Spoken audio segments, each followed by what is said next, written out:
El asedio de Cartago fue el principal enfrentamiento de la Tercera Guerra Púnica librada entre Cartago y Roma. Consistió en el asedio de casi 3 años de la capital cartaginesa, Cartago. En el año 149 a.C., un gran ejército romano desembarcó en Útica, en el norte de África. Los cartagineses esperaban apaciguar a los romanos, pero a pesar de que estos entregaron todas sus armas, los romanos continuaron sitiando la ciudad de Cartago.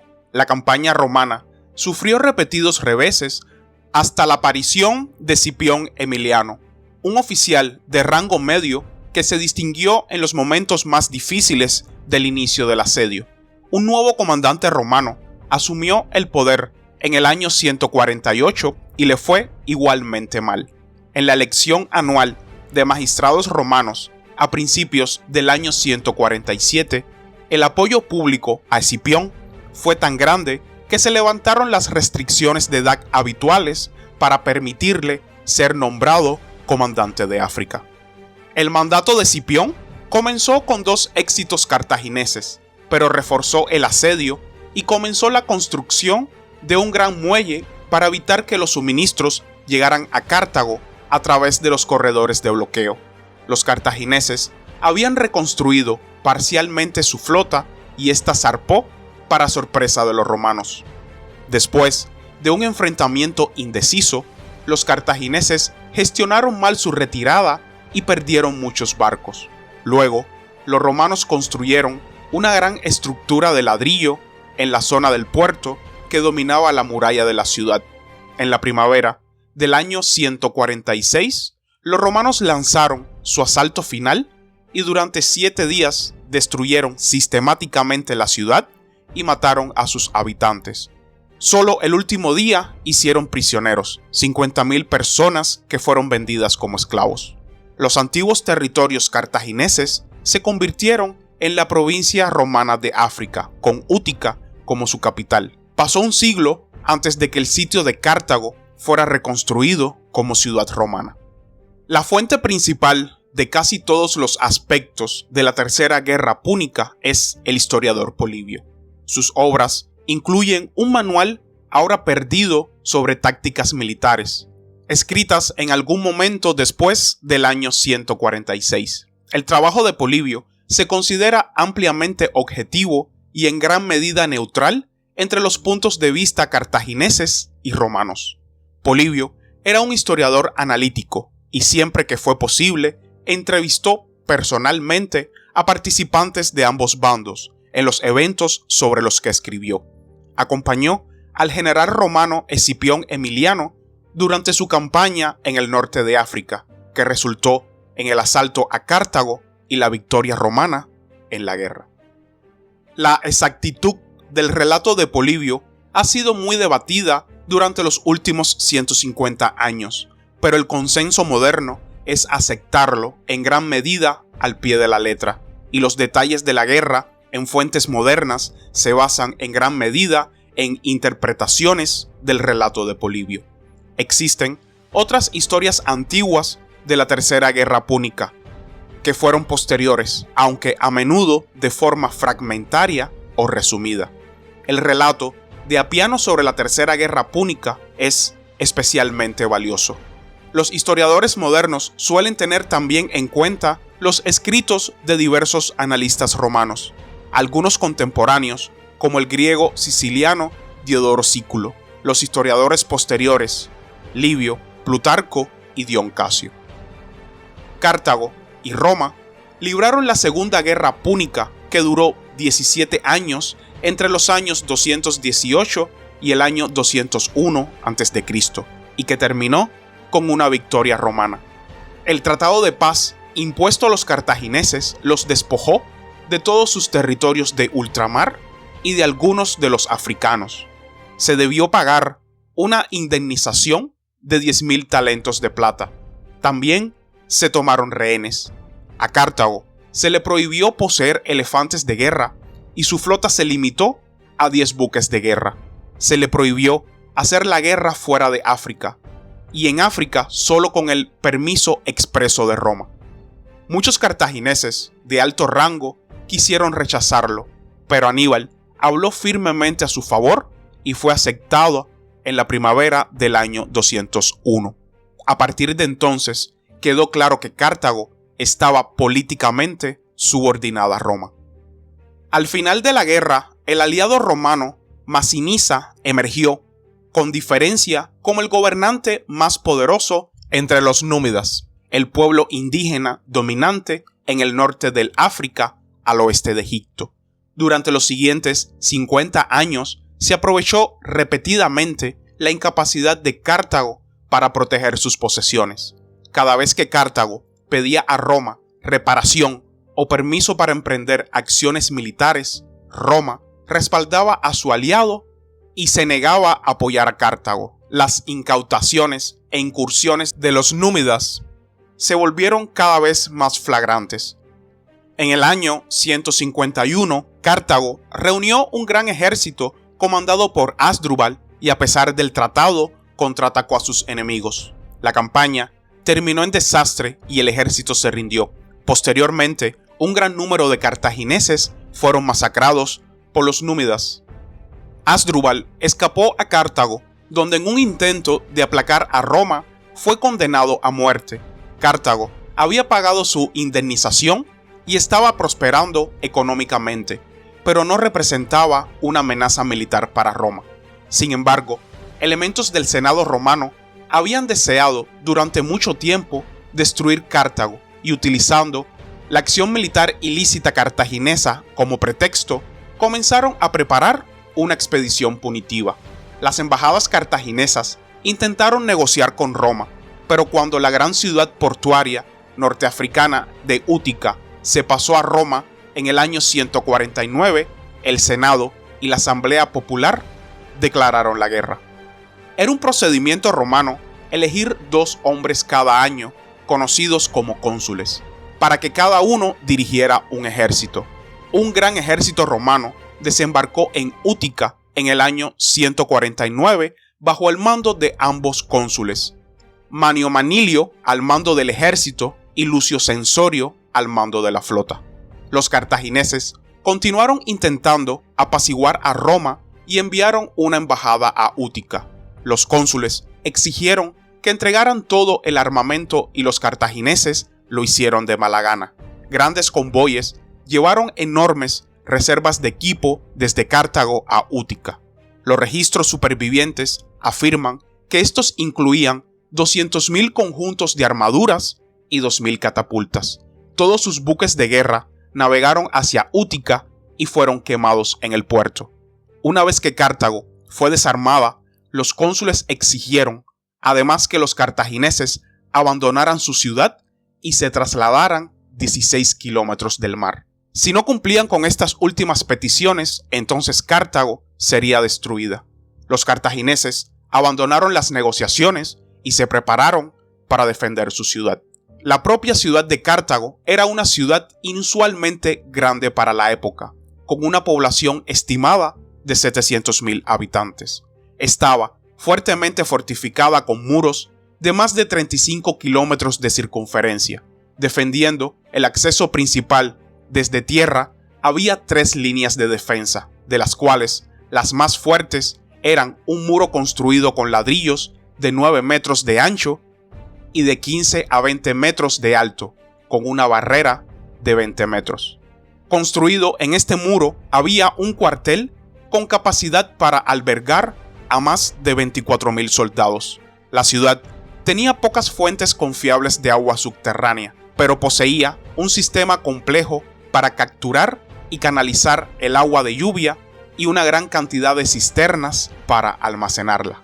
Los cartagineses reunieron una fuerza fuerte y entusiasta para proteger la ciudad y liberaron a todos los esclavos dispuestos a luchar. También formaron un ejército de campaña de 30.000 efectivos que fue colocado bajo Asdrúbal, recién liberado. Este ejército tenía su base en Néferis, 25 kilómetros al sur de la ciudad. Apiano da la fuerza del ejército romano que desembarcó en África con 84.000 soldados, pero los historiadores modernos lo estiman entre 40.000 y 50.000 hombres, de los cuales 4.000 eran de caballería. El ejército romano se trasladó a Cartago e intentó 2 veces escalar las murallas de la ciudad, desde el mar y desde tierra, siendo rechazado en ambas ocasiones antes de establecerse para un asedio de Cartago. Asdrúbal reunió a su ejército y acosó las líneas de suministro y los grupos de forrajeo romanos. Los romanos construyeron 2 arietes muy grandes y derribaron parcialmente una sección del muro. Asaltaron la brecha, pero cayeron en desorden mientras trepaban y fueron rechazados por los cartagineses que esperaban. Los romanos habrían estado en dificultades de no ser por las acciones de Escipión Emiliano, que servía con la Cuarta Legión como tribuno, una posición militar de rango medio. En lugar de unirse al ataque como se le ordenó, Escipión se contuvo y espació a sus hombres a lo largo del muro parcialmente demolido, por lo que pudo rechazar a los cartagineses que lo perseguían cuando los romanos frente a él huyeron entre las filas de su unidad. El campamento de Censorino estaba mal situado y a principios del verano era tan pestilente que lo trasladaron a un lugar más saludable. Sin embargo, esto no era tan defendible y los cartagineses infligieron pérdidas a la flota romana. Por otra parte, se lanzó un ataque nocturno contra el campamento de Manilio. La pronta acción de Escipión evitó nuevamente un resultado peligroso para los romanos. Los romanos dificultaron la repetición de estos ataques construyendo fortificaciones de campo adicionales. Para el año 148, los romanos eligieron 2 nuevos cónsules, pero solo uno de ellos fue enviado a África, Calpurnio Pisón. Lucio Mancino comandaba la marina como su subordinado. Este cónsul revirtió el estrecho asedio de Cartago a un bloqueo más flexible e intentó barrer las otras ciudades de la zona que apoyaban a los cartagineses. Mientras tanto, Asdrúbal, comandante del ejército de campaña cartaginés, derrocó a los dirigentes civiles de Cartago y tomó él mismo el mando. Un jefe númida se acercó a los cartagineses con 800 jinetes. Cartago además se alió con Ándrico, un pretendiente al trono macedonio, que invadió la Macedonia romana, derrotó a un ejército romano y se hizo coronar con el nombre de Filipo VI, desatando la Cuarta Guerra Macedónica. Escipión tenía la intención de presentarse a las elecciones del año 147 para el puesto de edil. Esta fue una progresión natural para él, y a los 36 o 37 años era demasiado joven para postularse como cónsul, para lo cual la edad mínima requerida eran 42 años. Pero la guerra africana era tan fuerte que el Senado dejó de lado los requisitos de edad para todos los puestos del año.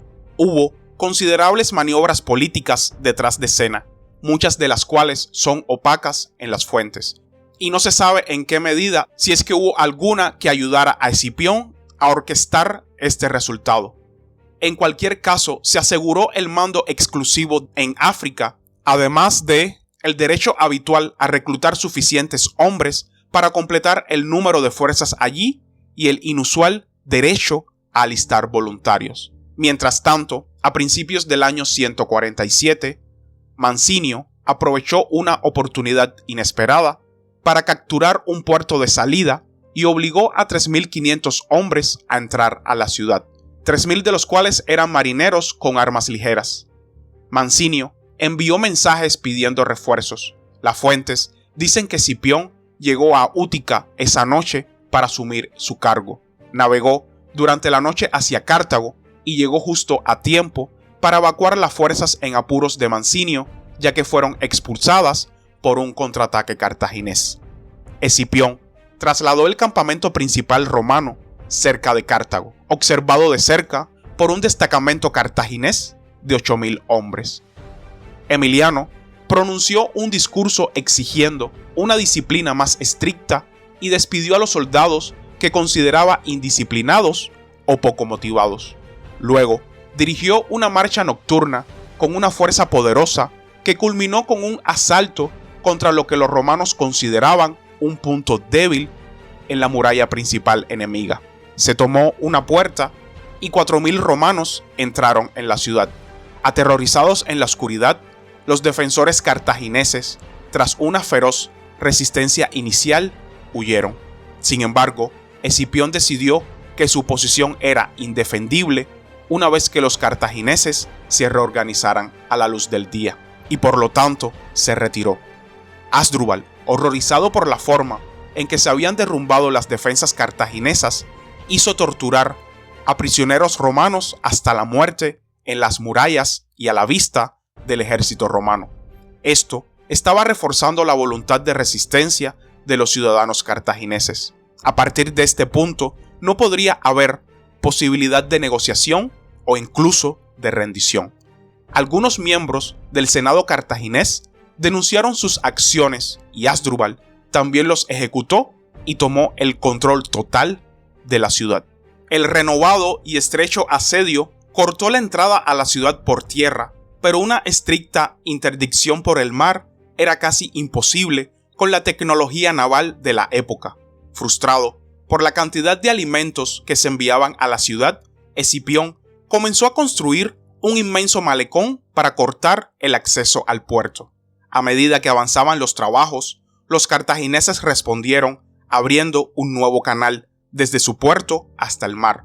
Habían construido una nueva flota de 50 tirremes y un gran número de barcos más pequeños desde que sacrificaron su flota original 2 años antes. Una vez completado el canal, esta salió zarpando, tomando a los romanos por sorpresa. Fueron necesarios unos pocos días para acondicionar los barcos recién construidos y entrenar a las nuevas tripulaciones que no habían estado en el mar más de 2 años y no tenían la costumbre de operar juntas. Y cuando los cartagineses se sintieron listos para dar la batalla, los romanos habían concentrado sus propias fuerzas navales. En el enfrentamiento que siguió, los cartagineses se mantuvieron firmes y sus embarcaciones más ligeras resultaron difíciles de manejar para los barcos romanos. Llegado el momento, los tirremes cartagineses cubrían la retirada de sus buques más ligeros cuando una coalición bloqueó el nuevo canal. Con los barcos cartagineses atrapados contra el malecón de la ciudad y sin espacio de maniobrar, los romanos hundieron o capturaron muchos de ellos antes de que se despejara el bloqueo y los supervivientes cartagineses pudieran escapar de regreso al puerto. Los romanos, por su parte, intentaron avanzar contra las defensas cartaginesas en la zona del puerto. Los cartagineses cruzaron el puerto a nado durante la noche y prendieron fuego a varias máquinas de asedio, y muchos legionarios entraron en pánico y huyeron. Escipión los interceptó en la oscuridad. Cuando ignoraron sus órdenes de detenerse, hizo que sus guardaespaldas montados los atacaran. Sin embargo, los romanos finalmente obtuvieron el control del muelle y construyeron un muro de ladrillo tan alto como la muralla de la ciudad. Esto tardó meses en completarse, pero una vez en su lugar, permitió a 4.000 romanos disparar contra las murallas cartaginesas desde corta distancia. El cargo de Escipión como comandante romano en África se amplió por 1 año más, y en la primavera del año 146 lanzó el asalto final. Este asalto procedía de la zona del puerto y Hasdrúbal, esperando, prendió fuego a los almacenes cercanos. A pesar de esto, una avanzada romana irrumpió en el puerto militar y lo capturó. La principal fuerza de asalto llegó a la plaza principal de la ciudad, donde las legiones acamparon durante la noche.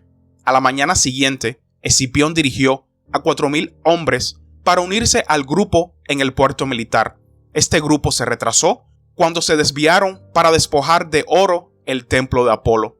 Escipión y sus oficiales no pudieron evitarlo y estaban furiosos. Los cartagineses no aprovecharon la situación y se retiraron a posiciones defensivas.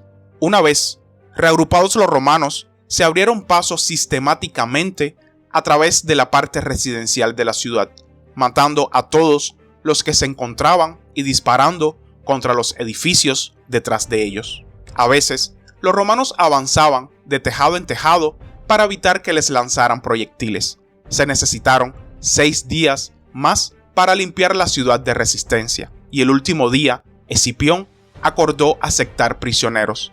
Los últimos reductos, incluidos 900 desertores romanos al servicio cartaginés, siguieron luchando desde el templo de Shmun y lo quemaron a su alrededor cuando se perdió toda esperanza. En este punto, Asdrúbal se rindió a Escipión con la promesa de su vida y la libertad.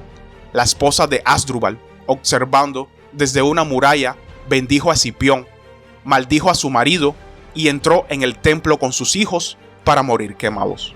Había 50.000 prisioneros cartagineses, una pequeña proporción de la población antes de la guerra, que fueron vendidos como esclavos. Después de la última semana de lucha, Escipión entregó la ciudad a los soldados para que la saquearan. Después de esto, llegó una comisión de 10 senadores que ordenó a Escipión que destruyera lo que quedaba de Cartago y decretó que a nadie se le permitiría establecerse allí ni reconstruir. Sin embargo, no estaba prohibido pisar el suelo ni la tierra estaba maldita.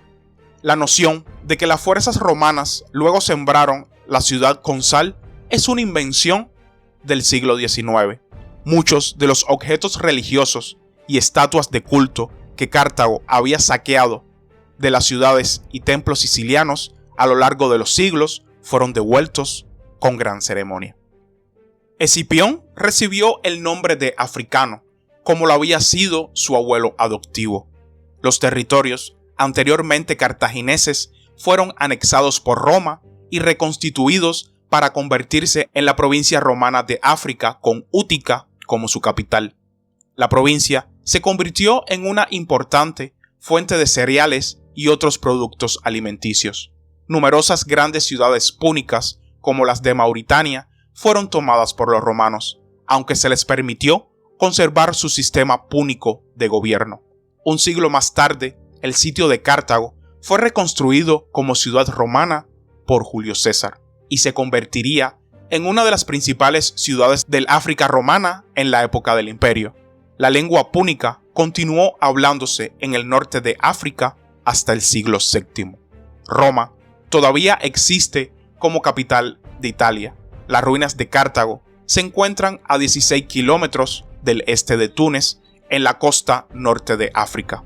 Hugo Vetere y Chedly Clivi, alcaldes de Roma y de la moderna ciudad de Cartago respectivamente, firmarían un tratado de paz formal el 5 de febrero de 1985, 2131 años después de que terminara la guerra. Y hasta aquí el video de hoy, espero que les haya gustado y suscríbanse para más contenido. Hasta la próxima.